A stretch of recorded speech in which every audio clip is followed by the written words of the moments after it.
Bien-aimés dans le Seigneur, Shalom, que Dieu vous bénisse. Welcome back, vous êtes encore les bienvenus sur notre programme fantastique 15 minutes avec Jésus-Christ. Nous aimons dire chez nous à CCC, this is all about Jesus Christ. Il y a un seul élément catalysateur dans tout ce que nous faisons, Jésus-Christ de Nazareth. Bien-aimé, merci pour tout ce qui nous a appelés par rapport à l'émission de la fois passée. Ça a été une grande bénédiction. Nous rendons gloire à Jésus-Christ, notre puissant Rédempteur. Des gens nous ont appelés de l'Afrique du Sud, des gens nous ont appelés de Kinshasa, nous ont appelés de Libreville au Gabon, nous ont appelés de Paris, de Bruxelles, de Manchester, de Londres. Que l'Éternel soit glorifié. Continuez à nous appeler pour vos besoins de témoignages. Des gens m'ont appelé pour de besoins de prière. Nous sommes là pour vous durant ces 90 jours, basé sur un thème profond, basé sur un verset capital.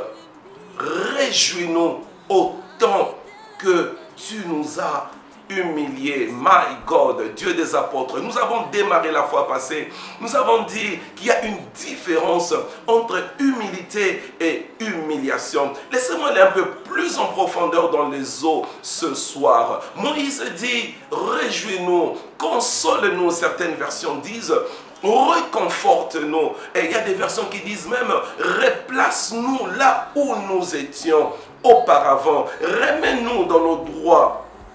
Rétablis-nous dans là où nous devons être. Réjouis-nous autant que tu nous as affligés. Tu nous as humiliés. Et laissez-moi dire cet après-midi, ce matin, selon le temps là où vous nous suivez en ce moment, il ne s'agit pas ici d'une humiliation qui vient, je ne sais pas moi, de gauche ou de droite, dans le contexte, n'est-ce pas, dans le cas d'espèce. Et laissez-moi revenir rapidement pour dire, j'ai dit dans l'humilité, c'est l'homme lui-même qui abaisse son ego, mais dans l'humiliation, n'est-ce pas, il y a intervention d'une tierce personne, des tierces personnes. Et alors, dans le cas d'espèce, ce n'est tout simplement que l'Éternel lui-même qui décide d'humilier. Ah oui, ça peut surprendre quelqu'un. Écoutez mes amis, l'Éternel peut des fois décider d'humilier une personne, une nation. Et pourquoi Dieu le ferait? Premièrement, l'Éternel Dieu peut décider d'humilier quelqu'un dans le but de corriger la personne. Ah oui, je vais tomber dans 2 Samuel chapitre 16, verset 22.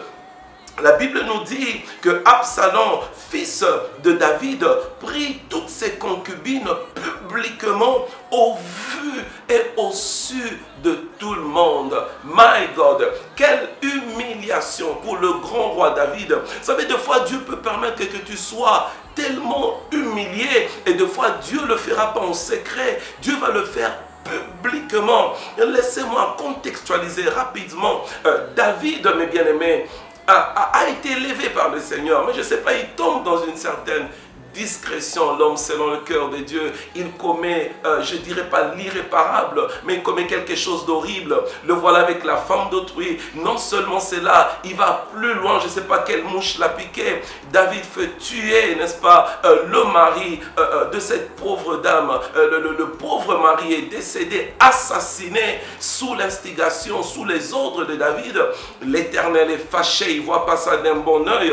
Il dit à son serviteur, va lui dire, écoute, je t'ai ramassé de là où je t'ai ramassé. Vous savez, mes bien-aimés, n'oublions jamais là d'où l'Éternel nous a ramassés. Il dit, à cause de ce que tu as fait, écoute, je ferai la même chose, mais toi, écoute, tu l'as fait en secret, mais moi je vais t'exposer publiquement. Et effectivement, écoutez-moi, l'ainsi dit l'Éternel ne rate jamais. Quand Dieu a parlé, la chose se réalise. Voilà Absalom qui se révolte. Absalom, propre fils de David, se révolte contre son père. Le père qui était un homme de bien, j'appelle David un homme de bon cœur, qui ne voulait pas s'opposer à son fils. Le voilà qui prend la fuite. Et laissez-moi épingler rapidement le fait que même quand David est en train de fuir, il y a ce méchant homme appelé Shimei. Nous sommes toujours dans 2 Samuel qui dit homme de sang, homme méchant, homme qui s'est caché derrière une fausse sainteté. Voilà qu'aujourd'hui l'Éternel est exposé. Et un des gardes de David, chef de l'armée fâché, dit, laisse-moi aller décapiter, je dirais, ce vaurien. Il appelle ce chien mort. Mais David dit non, arrête, arrête. cadenas. S'il m'insulte, c'est que l'Éternel lui a permis de me maudire. J'aime le cœur de David. C'était un cœur selon Dieu. C'était un homme de bien, non pas à cause du fait qu'il ne péchait jamais, mais il avait ce reflet automatique d'une vraie compassion, d'un amour réel. Il avait un cœur de maman, comme je dis, un cœur de papa. Mais voilà, et laissez-moi évoluer rapidement. David, mes bien-aimés, prend la fuite et le jeune Absalom, je ne sais pas quel conseil on lui donne, on lui dit, écoute, pour affermir ta royauté, tu dois aller avec les concubines de ta femme. Et il le fait publiquement. Bien-aimé, David est en train d'être corrigé par l'Éternel. Dieu peut permettre notre humiliation, deuxièmement, pour nous préparer à bien gérer notre réjouissance, à bien gérer notre élévation de demain. Je fortifie quelqu'un qui passe des temps d'humiliation terrible, ridiculisé à gauche, à droite, intimidé, sans plus de valeur. Ça vient avec quelqu'un qui me disait, mais Daddy, j'ai plus de réputation. Bien-aimé, écoutez-moi, des gens comme Joseph aussi avaient perdu la réputation. Mais écoute-moi, la vraie réputation, c'est l'Éternel des armées qui la détient. My God, c'est Dieu qui connaît ta vraie valeur. Troisièmement, Dieu peut permettre notre humiliation afin de faire de nous des pièces à conviction de sa puissance incalculable. Ah oui, je dis pièce à conviction. Un terme est généralement utilisé dans le contexte juridique. Pièce à conviction est un élément irréfutable, un élément indéniable qui vient soit confirmer ou bien infirmer la véracité ou bien la contre-véracité d'un fait. Mais bien aimé, quelles que soient les circonstances là où nous sommes, et peut-être aussi je parle à quelqu'un comme ça, que l'Éternel lui-même a décidé d'humilier. Et laissez-moi lire pour vous dans le livre de Job, chapitre 1, alors que je vous lu, la Bible dit, alors que Job était assis quelque part, tout d'un coup, voilà des émissaires qui viennent, qui commencent à pleuvoir. J'appelle ça pleuvoir. Avec quelles nouvelles? Des mauvaises nouvelles. Voici Job, tes enfants sont morts. À peine il parlait, et à peine il partait, un autre émissaire qui vient. Voici Job, il y a eu ceci, tes amis, ou bien je dirais, tes bétails étaient quelque part, et tous ont été brûlés, un feu tombé du ciel. Je prends par exemple le verset 16, il parlait encore, l'autre encore vint et dit, le feu de Dieu est tombé du ciel, pas le feu du diable, écoutez-moi très bien, le feu de Dieu est tombé, il a embrasé les brebis, les serviteurs les a consumés, je me suis échappé moi-même. Verset 17, Job 1, il parlait encore, un autre vint et dit, des Chaldéens sont venus, ils se sont jetés sur les chameaux, ils les ont enlevés, il parlait encore. Vous savez, il y a des fois dans la vie, tu ne comprends pas, je ne suis pas d'accord, mais il y a ce motto humain qui dit, un malheur, on appelle un autre. Vrai ou fait, je ne sais pas. Mais moi, en tant que serviteur de Dieu, je refuse dans ta vie au nom de Jésus que des malheurs continuent à se succéder. Moi, je crois plutôt selon le psalmiste qu'un flot appelle un autre flot. My God, je prie dans ta vie que le Seigneur ouvre plutôt une bonne porte, que la première ouvre une deuxième, la deuxième une troisième, la troisième une quatrième, la quatrième une cinquième,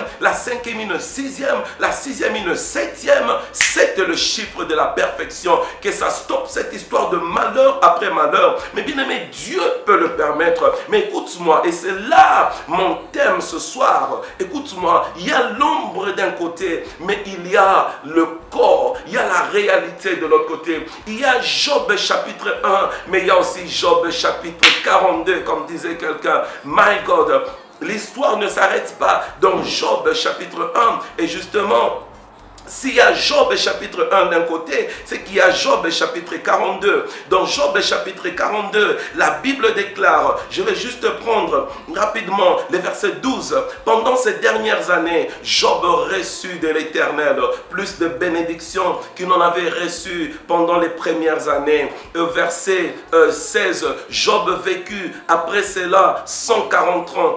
Il vit ses fils et les fils de ses fils jusqu'à la 4e génération. Je termine Job chapitre 42, verset 17. Je dis ces choses avec conviction. Et Job mourut âgé et rassasié de ses jours. My God, d'un côté il y a l'ombre, mais de l'autre côté il y a la réalité. Et l'ombre, mes amis, n'est pas la réalité. La réalité non plus n'est pas l'ombre. Écoute-moi, ce que les gens regardent aujourd'hui, c'est l'ombre de ta destinée. Procama Chebrogaza.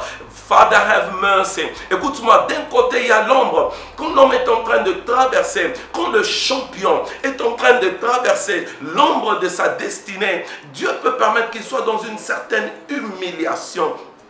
My God, même lui-même ne peut pas comprendre qu'est-ce qui lui arrive. Je parle à quelqu'un cet après-midi qui me suit en Australie, je parle à quelqu'un qui me suit de Libreville, qui me suit de Cotonou, qui me suit de Yaoundé, à quelqu'un qui me suit en Allemagne. Écoute-moi, tu ne comprends pas ce qui se passe dans ta vie. Écoute-moi, laisse-moi te dire, ce n'est que l'ombre de ta destinée. Je vais dire à quelqu'un, dans la vie, il y a Job chapitre 1 d'un côté, mais il y a Job chapitre 42 de l'autre côté. Et je vais dire à tes ennemis, à ceux qui se moquent de toi, de ne pas se moquer de toi trop vite, parce que l'Éternel pourra faire un tour vers chez toi. My God, écoute-moi, lorsque l'homme passe, il ne laisse rien après lui, ou bien des traces éphémères. Mais lorsque l'Éternel passe dans la vie de quelqu'un, il laisse des traces qui vont rester marquées de génération en génération. Il est passé dans la vie d'Abraham, il lui a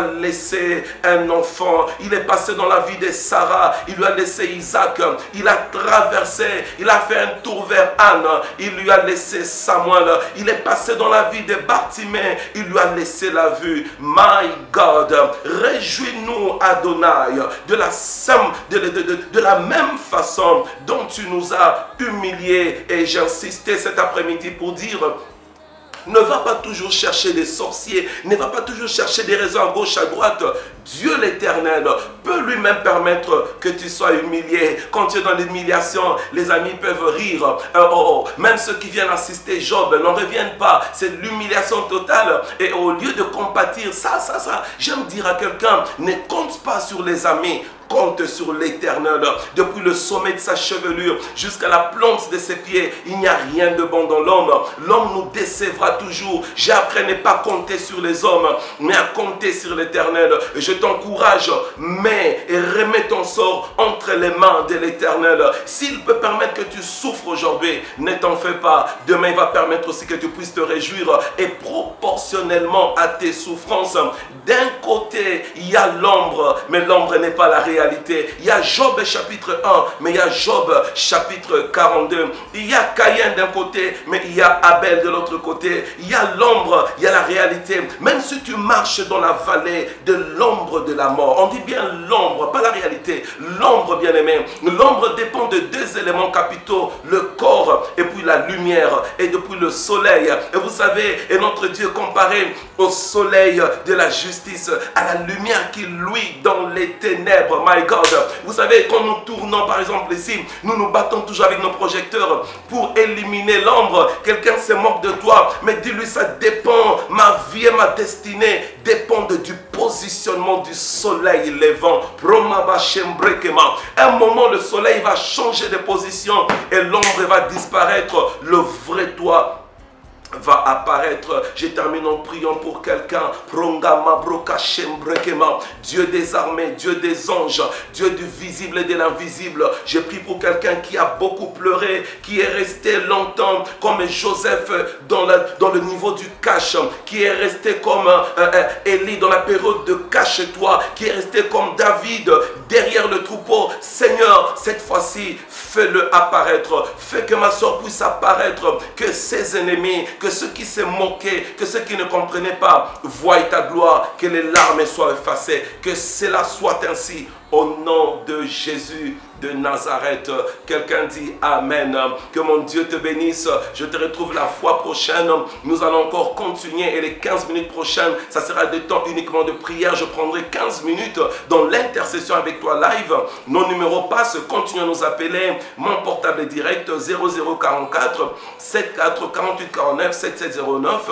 Mon email jean-claude kayumba@hotmail.com. Vous pouvez m'appeler. Nous sommes qui? Nous sommes sommes Charismatic Church of Christ, basé à Manchester, 110 Oldham Road, Manchester M4 6AG. Merci beaucoup à la caméra, mon fils Eliav, à CC Media TV. Que Dieu vous bénisse. Je vous retrouve la fois prochaine. Bye.